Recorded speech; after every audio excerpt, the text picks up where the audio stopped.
Hello, everyone, and welcome to today's podcast, wherein we deep dive into the intersections of architecture, environmental sustainability, and policy legislation. I'm your host, Professor Aniruddha Pawar, and today I am proud to introduce everyone to three interesting minds who represent three different generations and are alumni of the Master of Architecture in Sustainable Habitat program offered at the Goa College of Architecture. This unique postgraduate degree program, affiliated to Goa University and approved by AICTE and Council of Architecture, New Delhi, was initiated in the year 2020 and has been developed to study interdisciplinary issues lying at the cusp between sustainable architecture, housing, and disaster resilience using insights from research, practice, and policy documents. And today's guests are here to share with all of us their experiences while undertaking this program. Please welcome Architect Gautam, Architect Pallavi, and Architect Mangesha. I will request each one of you to share your experiences, and before doing that, I would like you all to state your year of graduation. So, Gautam, let's start with you. Let us hear what you have to say about your experiences. Yeah.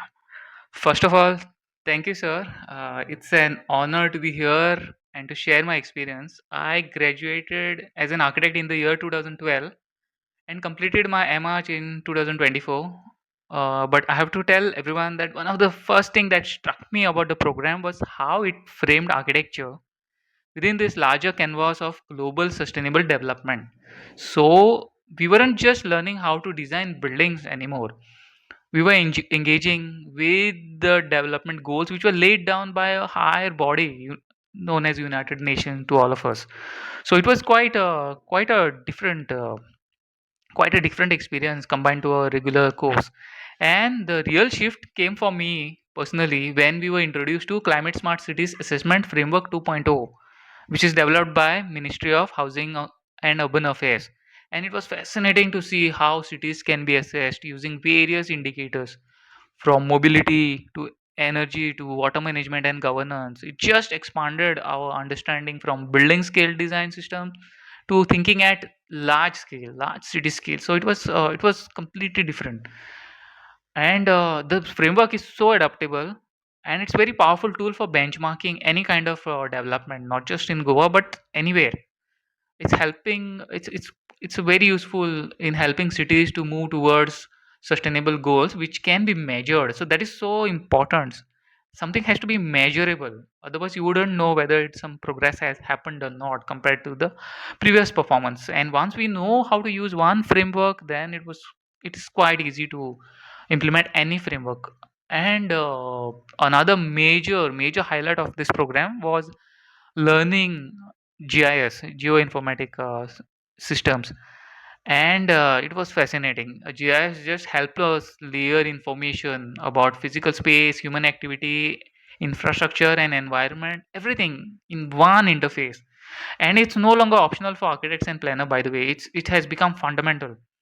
So let me give you a concrete example how we used it in the studio. As part of our first semester studio, we did ground level mapping initiative in Panjim, and this was a very intensive mapping of the ward which in which we try to understand electricity and water usage patterns. I think Gautam, can you please tell us more about your data collection methods using GIS tools? basically we created layers in GIS, and then the data was sent to handheld devices. Qfield is a very known app which is known to work very well with open source softwares like QGIS.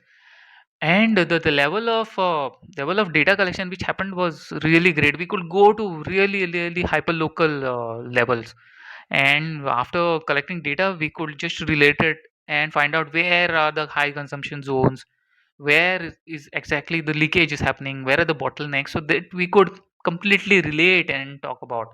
And what is so powerful about this is it gives a real time layered view of the infrastructure usage and how the intervention will affect it. And the data is being produced by a lot of department, but bringing together is made possible by GIS because it uses that kind of system. And Because of that, decision making becomes so easy for any kind of planning. That was one major aspect I remember. So it's not just mapping tool anymore. GIS has become a planning engine, and everywhere you see it's being used everywhere. Whether when I did my training also with a private firm as well as government agency, I could see that GIS was something which was sought after very much. And I think you should ask my classmate Mangesha also. She also used GIS as well as her neighborhood studio design was really impressive. I remember a lot of hard work she did, a lot of data collection, lot of things she came across. Yes, thank you. The neighborhood design studio was very interesting. Unlike conventional housing studios, where the focus remains limited to site level solutions, I think I would say that this studio expanded our thinking.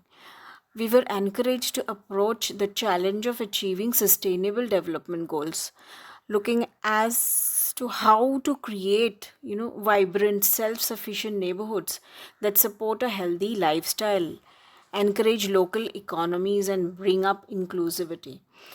Here, again, we learned to analyze the buildings using simulation tools in accordance with various green building rating systems such as BREEAM, GRIHA, IGBC.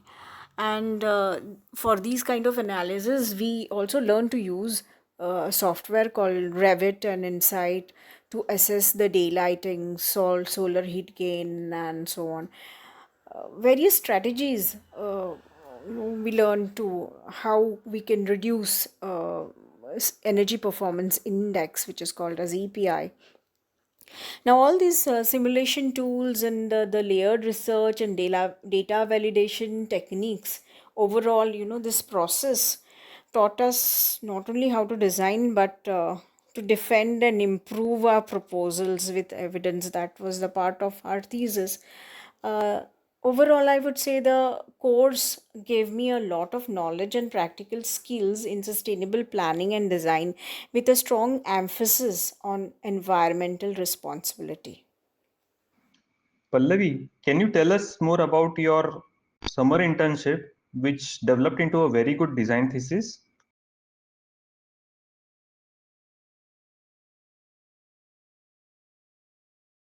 I'm happy to talk about it. First of all, I will introduce myself. I finished my bachelor's in 2003 and my master's in 2024.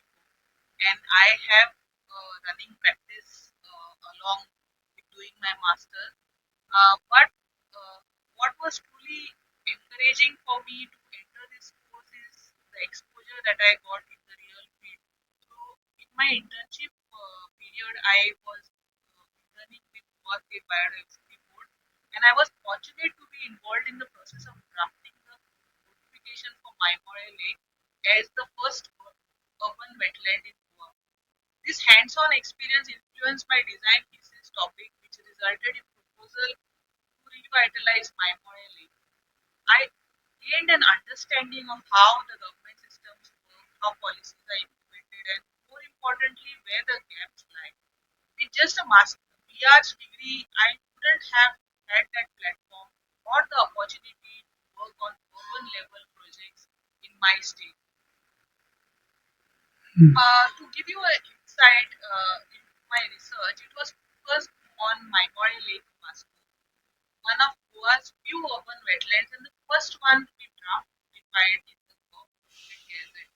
I contributed to this live project, field studies, legal reviews, stakeholder consultations, creating GIS-based techniques, maps, coordinating with various government agencies, and complying and presenting the data which was supposed to be presented in a particular format. This format I would have not been introduced to unless I was uh, I had to do this course to understand that kind of presentation of data and things like that.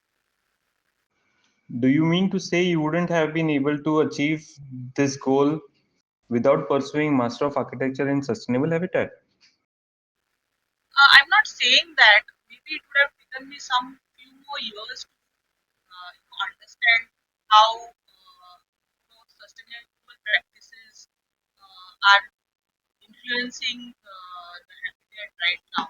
But like without a master's in sustainable habitat, uh, it becomes a little more difficult. I mean, with this it became very easy. The 4 semesters spread out over 2 years is beautifully designed.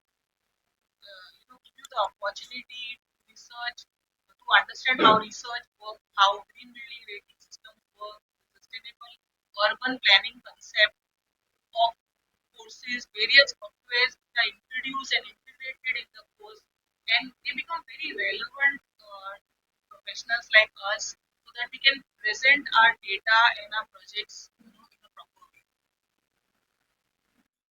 Yeah, you presented papers. I think, sir, I think I should mention that she presented a paper related to this, and I think she should talk more about that. Uh, Gautam, I think Gautam, Mangesha, and we have all presented papers, and I will talk about my papers because it was a very unique platform which I had access to. So I presented two papers at the International Conference on Introspection of Sustainable Development Goals, which was held in Pune. And it was an incredible experience to represent the state and contribute towards the research. Post my masters, I have been actively involved in revitalization of Maipoint Lake and was invited to present at the World Wetland Day 2025. And this is not too like college. I mean, it's beyond the academics. So once you have achieved that level of expertise through your academics, then institutions like National Institute of Rural Development and Panchayat Raj and Goa State Wetland Authority and these kind of organizations do try to collaborate with you. And this is something that I feel is of great value, what I have achieved from this. Very well said, Pallavi. That's really inspiring for us also, Pallavi, to tell you. And I think your journey, I remember the journey from your internship to thesis topic. I think it was amazing to for us to watch also. And you also beautifully illustrated this power of combining design, research, and policy. And I think, sir, before you close, I would also like to add to that is that which something which has stayed with me throughout this program. You know, as architects, we are very well trained in production, in producing projects and moving on to next projects. But what the program did help me understand is how to critically analyze, and move forward in a very efficient way, in a very efficient way, and with right methods, with right tools, and with right steps, you can do it in a very much more efficient way. So that's what I feel this program has influenced me, I think. You know, guys, Goan architectural environment is rich in practice but underdocumented. Without focused research, it risks fading into obscurity. What's more, our practicing fraternity often lacks the tools or language to engage with policymakers. This program, being the only one of its kind in the Konkan region, fills that void. It's a laboratory, a place to test ideas, develop new frameworks, and empower the profession to evolve. What do you have to say about it, Pallavi? So I'm happy you asked me this question. I think the industry must recognize this. We need stakeholders from developers to government bodies to support this kind of academic work, because ultimately it's not just about students. It's about raising the entire standard of architecture practice and beyond which is it is firmly rooted in Goa's own sustainable traditions. And before we end, I would like to state the fact that I'm proud that in just last 3 years, students from this department have produced 10 published research papers. That's an incredible contribution and it deserves ongoing support so we can continue producing knowledge for the public good. So students and architects, Please look at this as your own laboratory to investigate your own roots, history, and sustainable future. Thank you everyone for joining us today. Thank you very much.